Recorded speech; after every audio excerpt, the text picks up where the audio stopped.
Kelly, you're on the podcast not because you're a client, because you were doing really well long before we ever met. And I'm so honored to have you as part of the manifesto and the inner circle and the mastermind. And you're doing so well with every step of the way. And the really fascinating part was the I think the feather in our cap more so than in your cap is the fact that you were a 20 car a month guy, not one time, not an anomaly. This was consistently. And then, of course, you saw my program through your dealer group, and we got talking about personal coaching and working together, and then the manifesto. And you have attended some fantastic stuff. Like hat goes off to you. The 10X, the Grant Cardone program, and being a 20 car guy. And I've got to say this, what makes me so impressed with you, other than your work ethic, is the fact that you invest in yourself. Tell me more about that, Kelly. Like, why is investing in yourself so important, and what you believe is the secret to success? Yeah, absolutely. Thank you so much, Bill. I really appreciate the opportunity to be on your podcast with you here. Investing in yourself, it's probably the number one investment you can make in life, right? Everybody talks about investments like RSPs and stocks and other things to financially grow yourself, right? But if you're not going to invest in yourself, which is your number one source of any sort of income and happiness, it's all kind of a moot point at that point, in my opinion. And as I've shown kind of throughout my successes in my career here, it's been very important that I always try to learn because the different buyer behaviors and everything like that, everything is changing consistently. Like when I first started in the business, it was 2017, 2018 is when I kind of got started and got interested. And I started to see some beginning success. And then I started to kind of see, okay, no, how can I bring this up further? So I did start looking at different training platforms. Like you stated, I went to the Grant Cardone 10X program, went to his growth conference in Vegas, that kind of stuff. To really be around like-minded people was a big thing as well.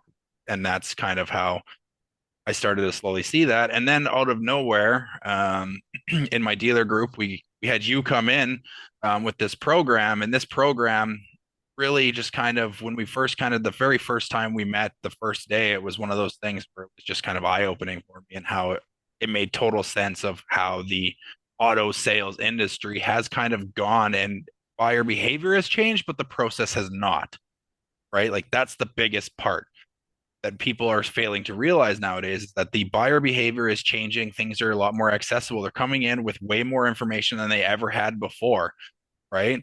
They're coming in with what vehicle they want, they have an idea of what their trade is worth. They have an idea of all these things like this. And it's just a matter of being the one that's top of mind.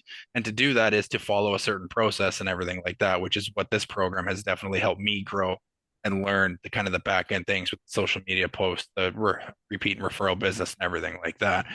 But again, it's my dealer group did the 1 week of training program with you, Bill. And then after that training, like you said, we kind of started discussing about the one-on-one coaching. And that has been, it's been a great success for me in terms of just my personal development, um, and really learning my outside skills, and not necessarily professional skills in my work business, but more so kind of in my personal life of how I can implement some of these little things to take care of some of my hobbies and stuff that I have as well. So it's not, investing in yourself doesn't necessarily mean it's directly tied to your professional business. It actually helps you grow as a person in general. I couldn't agree more. The one thing that we get on a routine basis that is the biggest takeaway for so many participants, and I want to know if this is the same for you, because you are unlike so many of the others. Like I'm talking about the majority that join our program. The majority that join our program, Kelly, are struggling. They've been on the sales floor for 6 months or more. That wasn't Yeah. you. They're struggling to try and break through double digits. That was definitely not you. They're they're not a believer that everybody is a shopper, that there's a lot of tire kickers and we got to get through all of those and believe that a 1 in 20 or a 1 in 10 closing ratio is good. And that's not you. That was the first conversation that we had. 1 in 3. I think your exact comment was, how do I get into a 1 to 1.2 closing ratio? In other words, Mm. if I believe, and you said this, you said after I made the statement, every shopper is a buyer, you said, I really believe that. I don't think everybody Yeah. believes that, but I really have my whole entire career. And what frustrates me is that at a 1 in 2 closing ratio, I still have this fantastic and tremendous opportunity. So in the 9 steps of in our system of 3 phases and 9 steps, what was that step that wasn't, it could be completely new information for you. It was like, wow, Hmm. this is amazing. Or what was it in that particular step that you said, I'm doing this, but I didn't know that I was doing that. And wow, there's just everything starts to make so much sense that you maybe didn't experience that with any other average ordinary automobile sales trainer. Yeah, so that would be the one step for myself personally would have been in kind of the follow-up section when we kind of got to that program, right? Like it was one of those things where yes, I followed up relentlessly, like too in terms some people were call saying it too much. Like there was times when clients would come in and they were like, "Yeah, I'm here to see Kelly," and then they were like, "Oh, does he know you're here?" "No, I'm just popping in." "Okay." So and then we get talking with that specific client, and he's like, "I can't believe you've sent me 63 emails in like 90 days." Good Right? for Or you. phone calls, that kind of stuff, right? He's just like, it was just like there was always some sort of information from you, and it was What directly did you tied to what did you send them? Like um 63 emails or phone calls or texts and a combination of such, spear them on social. What were you saying? What give the audience a tidbit on what a high performer 20 car a month guy digs up out of the archives to sense to somebody.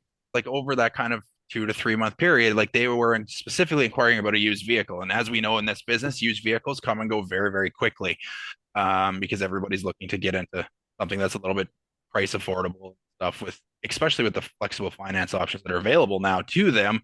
So it was just a situation where we had a used car that they were interested in. So like day one, they got phone call, email, text message. They got a full video walk around of the video, an introduction video to the dealership. Um, Plus, again, that's 5 points of contact right there, just in one kind of day of interaction. They got all the information, but again, they respond back and forth. And then there's the coordination. And then when they kind of fall off because maybe the vehicle sells and it's no longer available, or they're 3 or 4 hours away. Like I think they were a couple of hours away, this particular client, right? So they couldn't make it up in time, and then the vehicle sold on them. So then they just started getting random used vehicles that were of like quality, price point, everything like that, right? Like just sending options. Like that's all it was just providing information of, hey, unfortunately that vehicle is sold, but here's another great option that checks the same boxes of what that vehicle is. And it was one of those things where I was always sending those. And then in terms of this one, like if there was a review or something off of YouTube, so I'd send them a YouTube link, be like, hey, I was just digging through and I noticed this great review on this 2016 Ford Escape from back in the day, right? That somebody has done. So just check this out. Let me know what you think. Right. I was thinking about this morning. Uh, Little Good things for like that. you. And it was just like a whole bunch of different things. And then obviously there's the typical like average ordinary salespeople, like you say, where they're just like just following up or just checking in, right? Of average ordinary salespeople, but that's because that is the mentality of the majority of people in the industry, right? To be a top performer for as long as I've been and breaking as many dealership records as I have, you really had to think outside the box and get the information in a way that is very engaging and basically clicky. They want to see it. They want to open it up and they want to make sure that like, hey, what's this information now, right? The more information, the better, in my opinion. Some places, some people are like, no, don't give them all the information up front. Wait till they kind of come into the store and then we can get the information. But I think having an informed buyer in front of you is the better way to kind of go about it. And everybody is a buyer in that aspect because everybody is way more informed as they are now. So they are all informed buyers. They know what they want. They kind of have an idea what payments are, what prices are, everything like that. So in a sense, our job is easier in one aspect, but harder in another because you have to stand out yourself individually. Good As a, for you. You blurted out. You broke dealership records. Now, before we get to that, because I want to talk about that as well, and I'm sure the audience is going to want to hear about it because of your credibility to the podcast. Take us back to the beginning. How did you get into automobile sales? yeah, absolutely. So automobile sales, I fell into it actually. It was kind of one of those things where my family and we've recently moved to Ontario from British Columbia, to Georgetown, Ontario. And then I was working in the construction industry, actually. So I was a water and fire damage restoration technician, general contractor doing drywall framing, all that kind of stuff. Working on the Hard bureau labor. sales. Yes, very hard labor, like crawling around on my hands and knees for 8 hours a day. I'm a bigger guy, like I'm 6'3", crawling around on my knees all day for 8 hours. So starting to take a toll. I did it for about 6 or 7 years prior to moving to Ontario. Um, and So my kids crawl were, spaces aren't your thing. no, they're definitely not. Crawl spaces are not my thing at all. So I wanted to kind of find something else. My wife has always said that she thinks that I would be good in a sales position of some kind. And the dealership in Georgetown that I started at was a Ford store. It gave me the opportunity, and I kind of just fell into the role and noticed the success and stuff that was capable there. What year was This this? was December of 2017.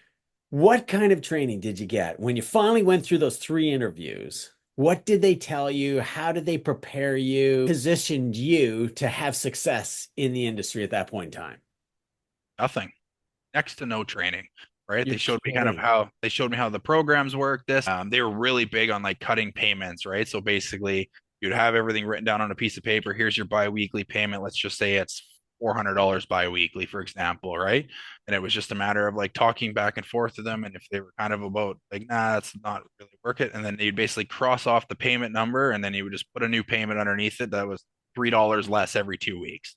What if I can get it done for this? Like it was, if I could, would you? That was the training, and that's all they basically said, and that's kind of how the training went. And it was just something that I've learned kind of over time that yes, that tactic is still needed for certain buyer behaviors, obviously, and different clients, but for the most part, it's more about the walk around, the prep, everything before that. Like the whole negotiating and closing section of the sale needs to be the smallest portion. And that's just something that I've learned by going through so many different training platforms. But your platform here is definitely solidified that as this is kind of a reverse pyramid. It's like, okay, these four things are good. The first introduction, obviously the meet and greet, the the qualifying section, right? Finding out what they need, what they might want, that kind of stuff. Then obviously the walk around is the big one.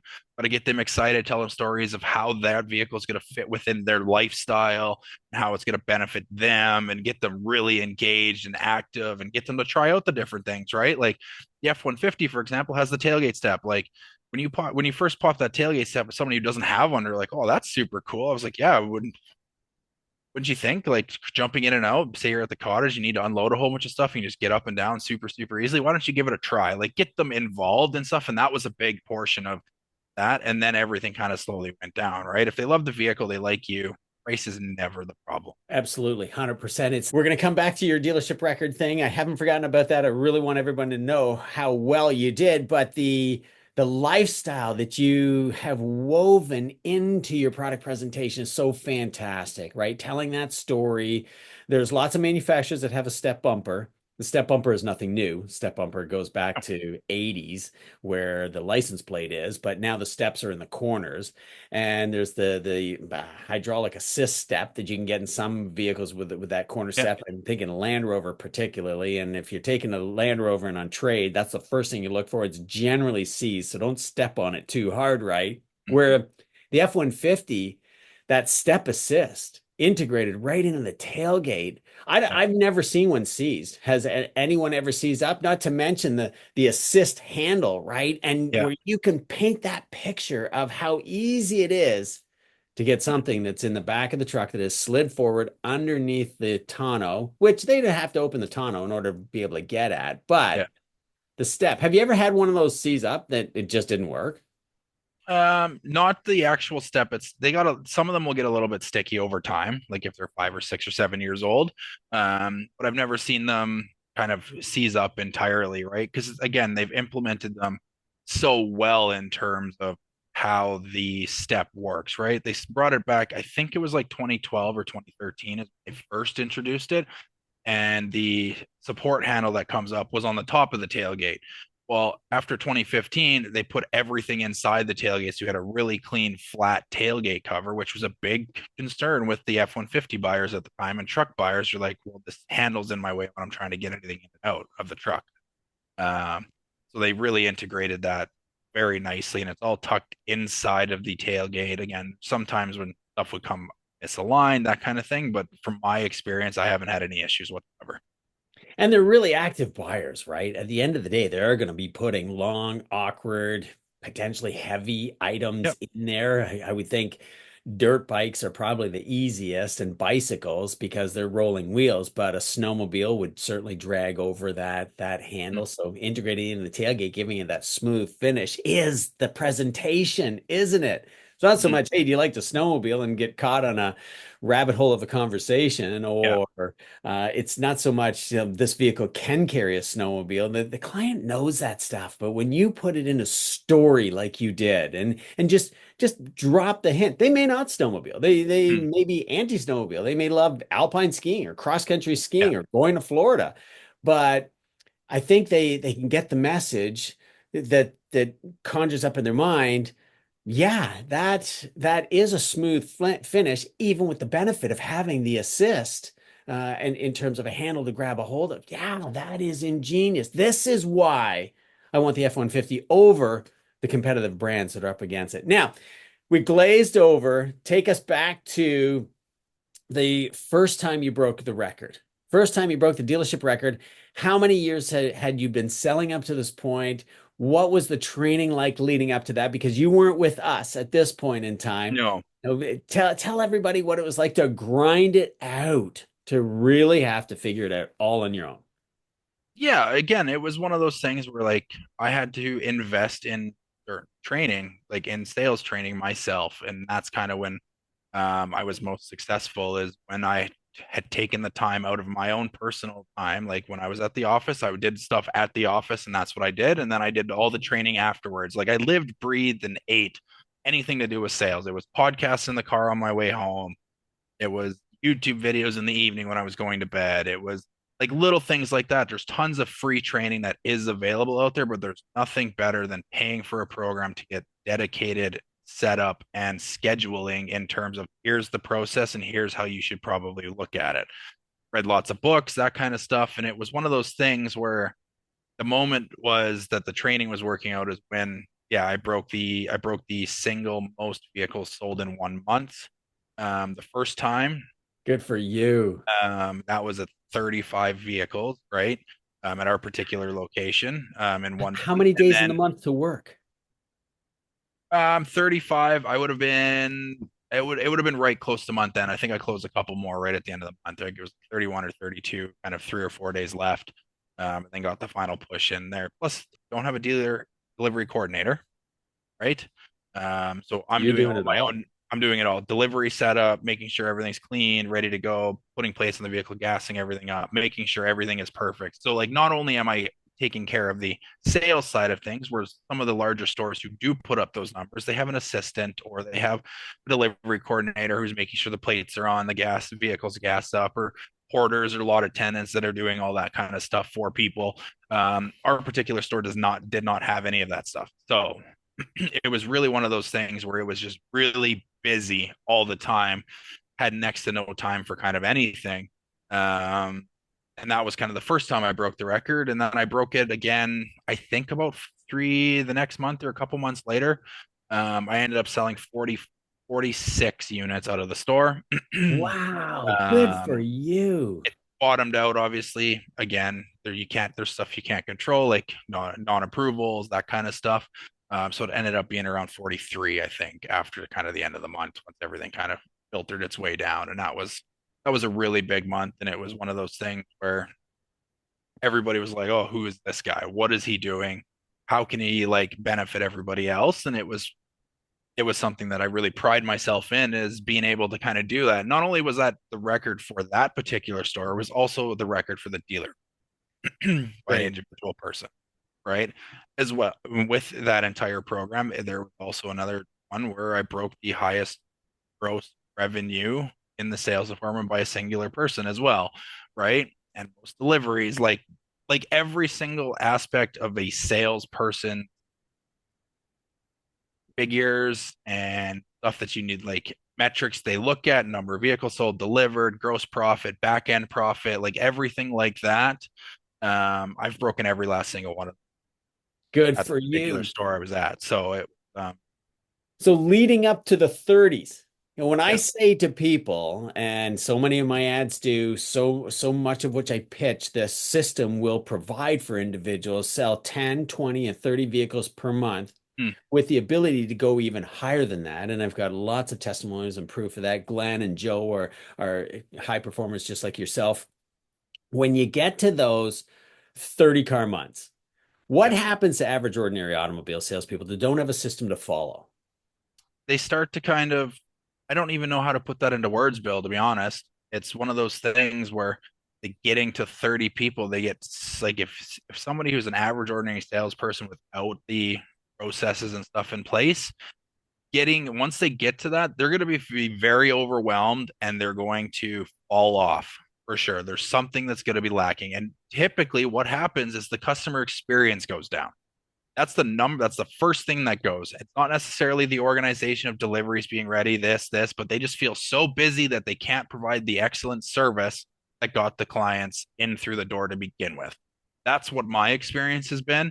It's basically I'm too busy to go say hello to my client who's here for service, or I'm too busy for this, I'm too busy for that. Like it kind of that, and then that filters down into kind of their prospecting and making sure their pipeline's full with the repeat and referral business, right? Like that's a big portion of this industry is repeat referral business, right? And if you happen to, it doesn't take much at all. Like you're walking past the waiting room and all of a sudden you see one of your clients in there. It's just simple, hey guys, how are you guys doing? What are you guys in for today?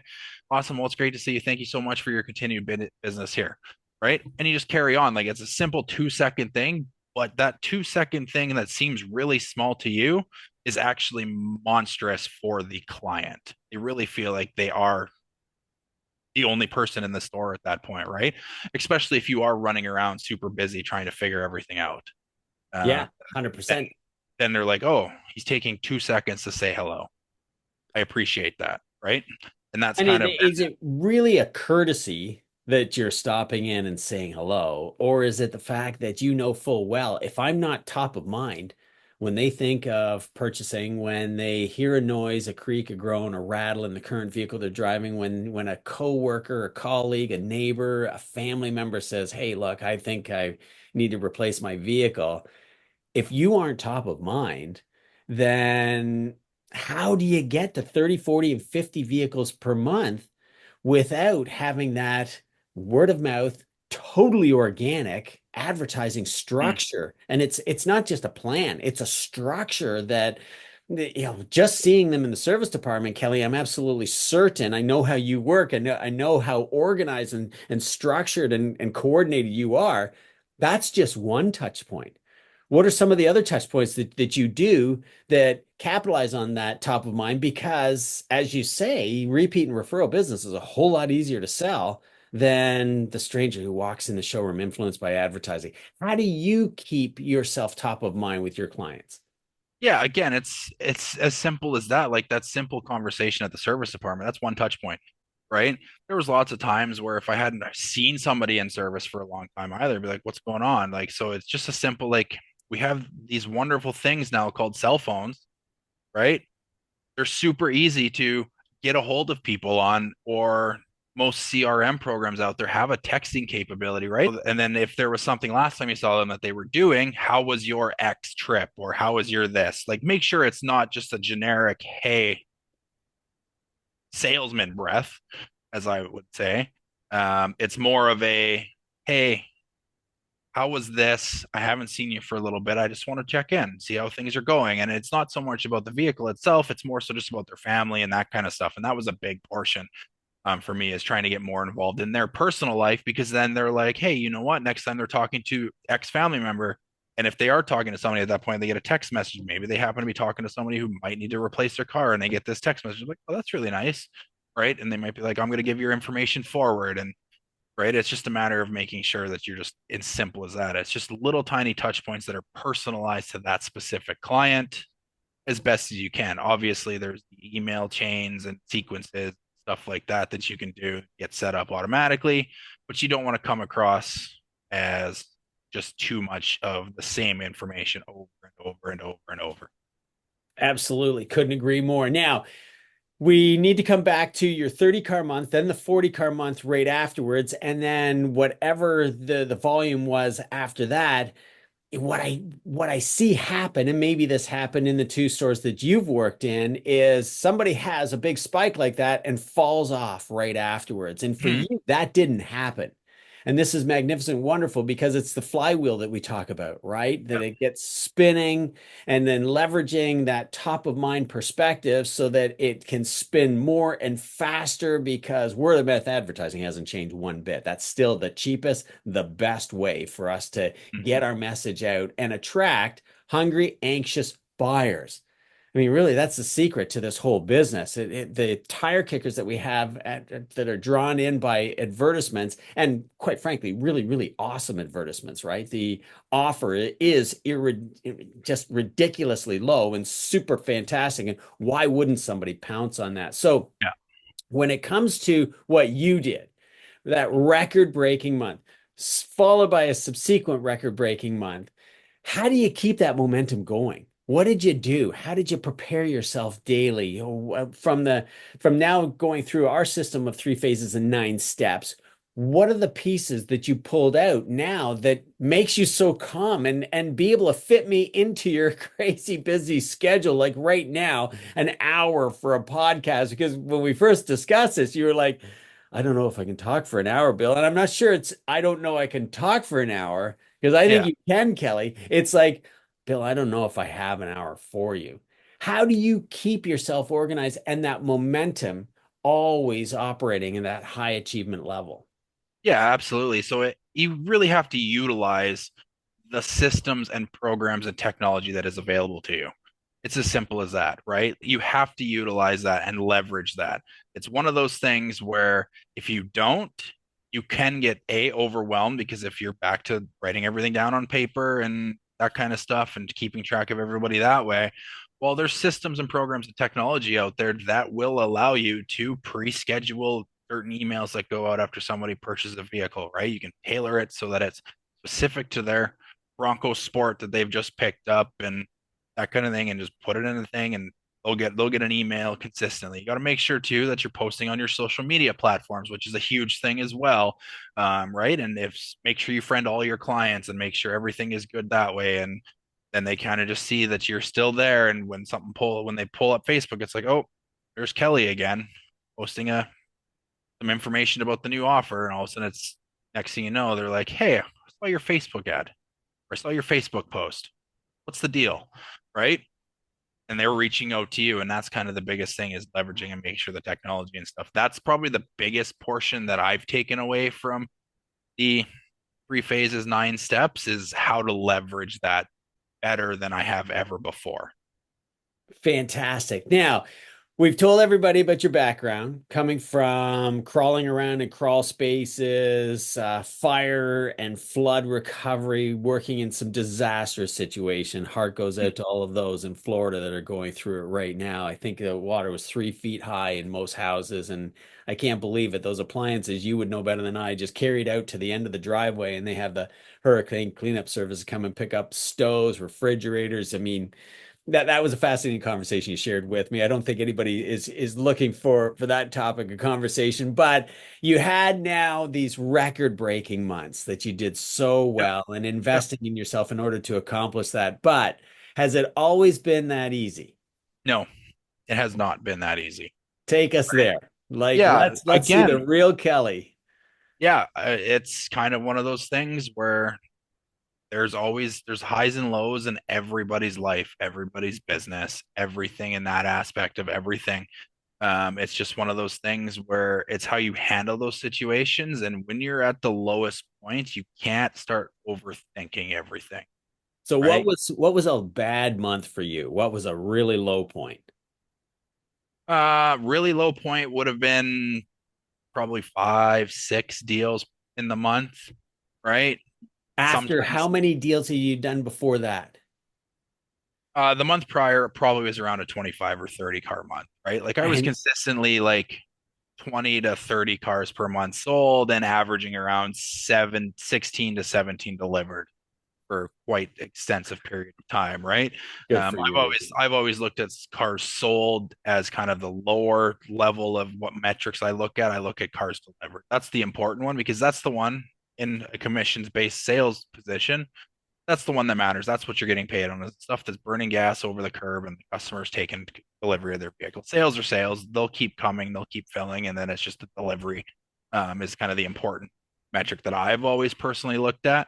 I've always joked since I started in the business, my sales manager hired me there basically says you can't eat stickers, right? That's so true. So very Right. true. So it's just like, yeah, just continue what you're doing. And it's just getting out of your own head and getting out of your own way when you are having those down months. And you start thinking, oh, I'm not good at this anymore. I don't know what I'm doing. I can't figure this out.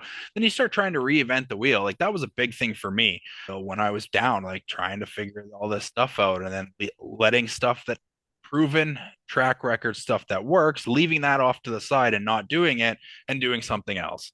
Right. And it's kind of one of those things where it's really tough to get out of, especially when you are. There is something about breaking these records and doing really well and always being the top performer at the store and then all of a sudden being down kind of middle of the pack for most of it, but then you just barely squeak by kind of towards the end of the month to make sure that you're in that contention for top performer. Good for It, you. it's So it's tough. 5 or 6 cars in one month, coming off of a 25, 26 car month. And what did you do to turn that around? Because you didn't stay at 5 or 6 cars for the next 6 months. You immediately rebounded, and that's your competitive way to start Mhm. with. So Yeah. that is one element that you're Mhm. not touching on. I got to let everybody know how competitive and assertive and yet cooperative you are with the team. That doesn't mean that you're helping other people close deals. Everybody on the floor is your competition, right? If Mhm. you could do all the deals for the entire store, that would be fantastic. People would be lined up like the old stories of Joe Girard and his days of selling cars. But the bottom line is doing what needs to be done. And where did you go from that 5 and 6 car month to get to your traditional 20 and 30 cars? Back to basics or keeping it simple. Went back to videos, the email, that kind of stuff, and just kept things and just started really focusing more instead of focusing on how bad I'm feeling I'm doing and projecting that energy out there. It was more so, okay, no, it's all about the client. Let's just make them feel really good and let's just bring it back to following that simple process to that is proven and to keep going. That was the Good. biggest thing was bringing it back to, okay, no, I have to do this, I have to keep that and just making sure to kind of check in and everything that way. Excellent. Good for you. Now, one thing that you really benefited a lot out of the system and something that you hadn't necessarily seen before, at least that those were your exact words, was the blueprint. And Yep. how the blueprint, we really identified those 6 opportunity buckets. And as you've already mentioned, the repeats and referrals just make so much sense. And this is where I said before, like Kelly, when you join our program, you're going to probably discover that you're already doing these things, but we're going Mm. to systematize how you do Yep. that. So it's less work to remind yourself over and over again to do it. Mm. You really embrace the whole blueprint concept, doing the 90-day statistical average at the beginning of every single month and planning out the month, even if it didn't work out, tracking it every day. And then, of course, you and I would coordinate coaching sessions where you just jump on my Yep. calendar and book your time as much as you want midway through the month when numbers weren't accumulating the way you expected them to. Yeah, Tell us a 100%. little bit more about the planning and the blueprint and how you wrapped your head around it. Because you know what? So many ordinary average automobile salespeople don't like to plan, right? When they say, 100%. when I plan, it doesn't work out. Did you experience that? And now what's the result? Yeah, so absolutely. Like if I planned to do something and it didn't work out, well, the execution wasn't quite there, right? You may have planned it, but then you were so focused on planning it, you really didn't execute it properly, right? And that's probably another really big struggle that I personally have dealt with in my career is I have all these great ideas and plans kind of moving forward. It's the execution that would be a little bit lackluster because I'm always thinking, oh, this is a great idea. Oh, but this one's better. Let's do this. Like I was all over the place, all over the map, trying to figure all this stuff out. But it was one of those things that really brought the blueprint down. Was it easy to break it down to simpler metrics and to kind of be like, okay, this is where I want to be. This is what I need to do. This. And it kind of just laid everything out very simply so that it was very easily trackable and easily to kind of follow up on in terms of the mid-month call. Be like, hey, this isn't going that great. I need to figure something out how to drive this much, drive some more traffic. I remember this year alone, you went through that. Yep. Early in the year, maybe it was latter portion of Q1. I think the year started off great for you because we had a coaching call and you said, "Yeah, things are amazing, Bill. Things are going terrific." And I think around March, Mm. that wasn't your comment anymore. And we focus on the Dream 10 list, right? Yep. And really Yep. focusing on that on a daily basis, which is all part of the blueprint where this gave you the certainty. It's intended to sell two, three cars that very day. Correct me if I'm wrong. It didn't happen for you that quickly because I No. think you're really quite frustrated on our next coaching call. But the belief that this will eventually pay out when we harvest those prospects. Most importantly, let's go after the people that are hungry and anxious to buy. And that's what that step number 4, prospect harvesting and all, but it works in conjunction with the blueprint, creating that dream 10 list that changes Mm. every single day. How did that change things for you? I think April was better. May was considerably better for you. And June or August, correct me if I'm wrong, were good months for you. What Yeah. happened? They were okay. Again, I say okay because it's not to my level of standard that I like to hold myself. Okay, so Um, they weren't 60 car months. Yeah, we get that. yeah, no, they weren't, They're but like they're like mortal they were still like okay, okay months in terms of how the store is doing and everything like that, right? Like in the general overarching kind of store, things were going well, right? Like it's just one of those things. Like this year has probably been the toughest year for buyer behavioral change that I've noticed. And that's kind of where you kind of can fall off the track is when getting a little bit more pushback nowadays. You're getting this. Like people have been so used to there isn't anything available. There's nothing on the ground. There's this, there's that, like different concerns and stuff like that. So they're just buying everything as soon as they can because you have it there and available. Well, now dealerships in my area, they have plethoras of inventory of all their brand, all their makes, like all their models, all their trim levels. Like there's lots of inventory on the ground and everything is kind of going back. Everybody jokes about the pre-COVID selling, right? Where it's like there's lots of inventory on the ground. You really have to stand out yourself and make the experience enjoyable so that they want to do business with you. Whereas during COVID, it was we all became order takers. I won't deny that. Like it was those things that made things very, very simple in be in the car business during the COVID times when people couldn't come in and we didn't have inventory. It made things very simple and very easy, right? And lots of Yeah, people saw and great not success to during that. yeah, not to beat you guys up either, right? There was no other way to do business. No, exactly. It wasn't something that we chose to do. Yep. We couldn't produce, and I mean we as an industry, not we as a brand or a manufacturer, but we as an industry, like so many other industries, were significantly impacted by the supply chain. Yep. So it wasn't that 100%. salespeople got lazy. It wasn't that dealerships got lazy. It wasn't that we got greedy. It Mhm. just came down to simple economics, Yep. supply and demand. Mhm. We had no supply that was way below what demand was, and consequently, it made selling, in our estimation, easy. But at the end of the day, you still had to build the value bridge, right? You still Yep. had to take the customer from where they are in the car that they're Yep. currently driving to the one that they're going to go to, and payments had doubled at that point, possibly even tripled at Mhm. that point. I think what a lot of your consumers, correct me if I'm wrong, a lot of your buyers coming in right now that are driving 12, 13, 14-year-old cars, and that's not unusual. They can go that far without costing a whole lot of money. Mhm. They're facing quadruple Yep. bi-weekly payments, right? Yeah, 100%. So that's a struggle.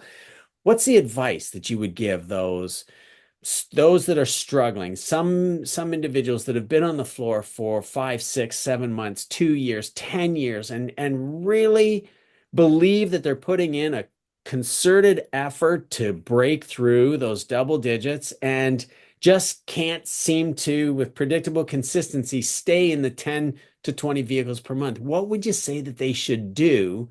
And this isn't a plug for the program. Don't worry about talking to the system. That's, Yep. as we've talked about before, that's your competitive edge. When other Mm. people don't have it in your store, you've got me. Yeah. But based on all of that you know, Mm. I've got to think somebody in the audience here is looking for, because you're doing it while I'm Yeah. teaching. You're the guy out there on, you're the foot soldier, so to speak. What would you tell them? What advice would you give them? My biggest piece of advice for somebody who's struggling in the car business would be it's way easier said than done is you just need to get out of your head and pick up the phone, pick up the email, like just make the call. Doesn't matter. Just dial it. Just don't even think about it. Look at a phone number and just dial it, right? It's like That's the just video. When yep. you shot your first video, was it any good? It was okay. It was okay. I will admit that it was okay, but I kind of prepped myself for 4 hours or 5 hours before I did it. Good Right? for Like it's like, you. oh my God, I gotta go on camera. I gotta go on camera. I gotta do this. I gotta do that.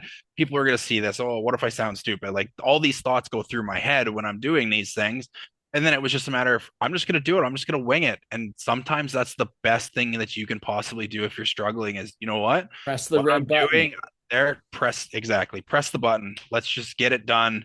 Let's just start making some calls. And once you start getting that momentum, then you'll see things start to get easier. And all of a sudden, be like, hey, you know what? I haven't talked to this person for so long. I haven't talked to this person. That Yeah, would be my number one piece of advice is just do it.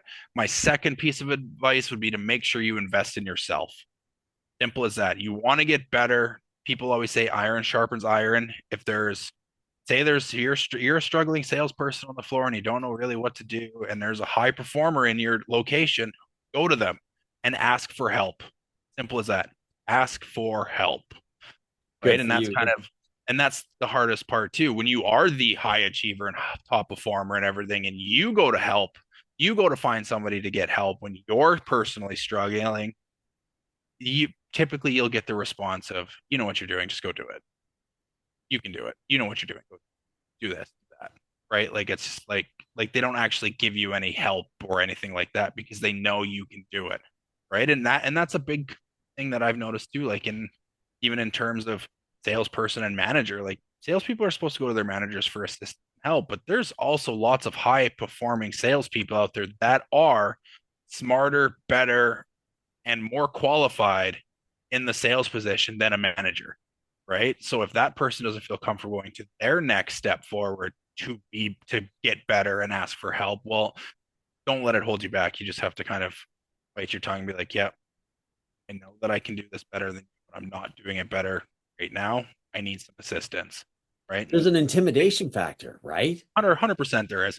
Yeah, you just Like need to take the manager was probably not the best salesperson when they no, were a salesperson, no. which includes the Most GM and includes the DP, right? yeah, They managed to find a niche within the automotive retail vertical that could leverage their skills better in a different yep, capacity. exactly. But yeah, you're right. It's tough as that high performer. A lot of eyeballs are looking at you to Yep, make their month. You're looking for help and guidance and assistance, and there's nowhere to turn. And this is where these programs, such as ours in our coaching and mentorship, can provide you with really yep. decent answers. Other Oh yeah, than, for sure. you can figure it out. You figured it out before. You did it before. Do what you were doing before. Well, before we had newspapers, television, radio. Yes. Not that we don't have television and radio, we just don't have the same level of advertising on those platforms. And in many cases, as you've experienced in your city, in my city as well, the newspapers have disappeared. I get such a Yep. charge of the fact that Canadian Tire has a newsprint flyer delivered in my mailbox every single week, and we see no value in Mhm. a newspaper, albeit it's online. Yep. But that's where you know what to do. Well, if your solution to driving traffic for yourself was to take an advertisement out in a newspaper, that that avenue ended Yep. through the I don't know if we're supposed to call it the pandemic. I don't know if they told us not to do that. Let's call it the inventory shortage. That's an Yep. even For easier sure. way to do it because that's Yep. that's a time in history that I don't Yep. think we'll ever see again. Do you? I don't, in my lifetime, definitely not. I don't think we'll ever see anything of that magnitude ever again. That was phenomenal. That was incredible. And quite frankly, we didn't know what to do at the time. So, Exactly. right, when the high performer needs help, it's really, really challenging, difficult for you guys to turn to someone that you believe can help. Yep. And 100%. that is investing in yourself, going out and looking for that. And this isn't a plug or a drive. And of course, I will put a link below to our manifesto where you can book a call with me, and I'm happy to talk to you about the manifesto and share all those details with you. But that wasn't the purpose of doing the podcast. I wanted to feature Kelly, just like you did go through those struggles, did not get the support that he needed in the very beginning that Yep. he desperately wanted, that going after a dream job of selling automobiles, interviewing 3 times over the course of several weeks, not just days, but weeks with different individuals, and then no support, no Yep. guidance. It's like, there's your desk. I'm sitting in the corner. If you need me at all, come and get me. Craziness. And when you start investing in yourself and then following a system, how wonderful and terrific that can turn out.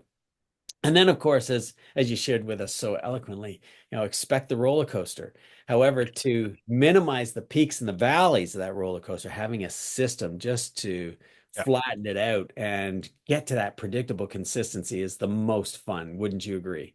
Yeah. Absolutely. It is. 110%. Now, another thing, full disclosure, Kelly is very good on camera, and part of the reason why we wanted him on the podcast, not to mention that his resume speaks volumes about his capacity and ability. Kelly does do a lot of camera work, nothing to do with the retail car business. One of his hobbies and passions allows him this opportunity to sit in front of the fisheye lens as I talk about it, and of course with the headset on and the Mm. microphone listening, and so. That is why, Kelly, you probably put so much time and effort into that very first video and could make it okay. And okay is probably an understatement by you. It's probably excellent compared to what everybody else is doing. I would say so, yes.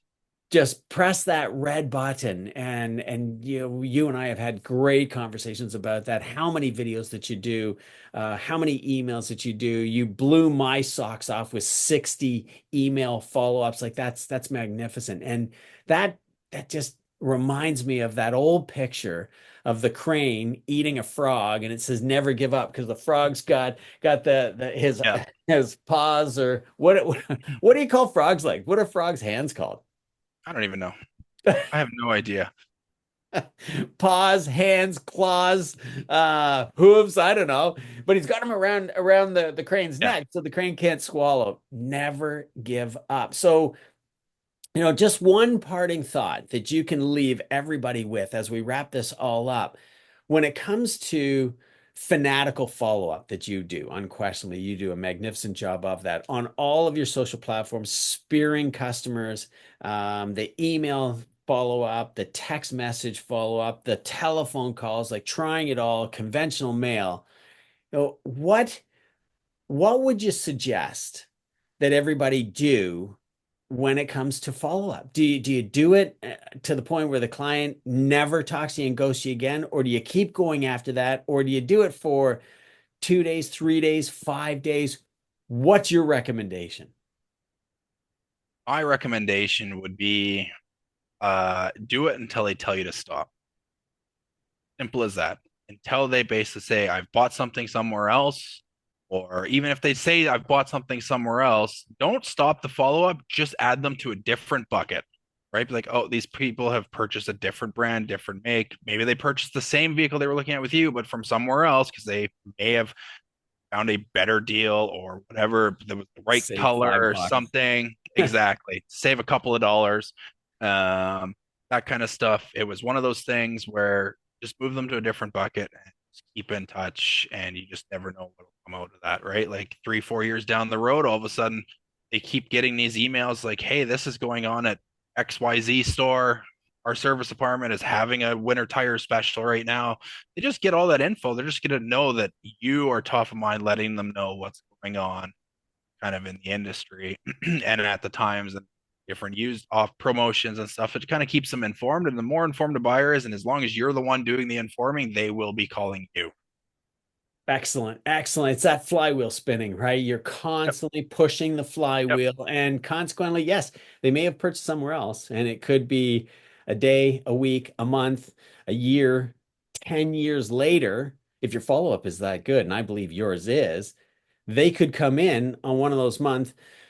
Could be a surge event, private sale, could be employee pricing, could be Black Friday, could be year end, could be new model announcement, whatever it is, triggers them because you're top of mind. We may as well go in and see Kelly and go get his number, and then we'll go to the other place if that's their thing to do. But the secret is they remember you. They Yep. came in, 100%. right? 100%. Kelly, this has been fantastic. Thank you so much for joining me. I know I've gone a little bit over the time limit that I suggested, but your candor, your conversation, your enthusiasm is so real and grounded, and I really am certain that everybody watching is going to fully enjoy doing so. Thank you so much for joining me today. Really appreciate it, and being a client in the manifesto, and it carries on. So I'll let you get on with your day now. And anybody that's watching would like to talk about the manifesto, know a little bit more about it, what these 3 phases and 9 steps are all about for people like Kelly and Chandler and Jerry and Rebecca and so many of our other participants that have had magnificent success in automobile sales. Reach out to us. Just click the link below, book a 15-minute call. That's exactly how Kelly did it. And I'm happy to share all those details with you. Kelly, thanks so much. Have a fantastic day. Wonderful week. I know you're heading out east. This is Go again west. the Yep. out Go west. west. Oh, pardon me, west. Mm. Kelly had a disaster in the family. It was anticipated and expected. We'll leave it with that. So he is flying it to Western Canada to be with family and friends.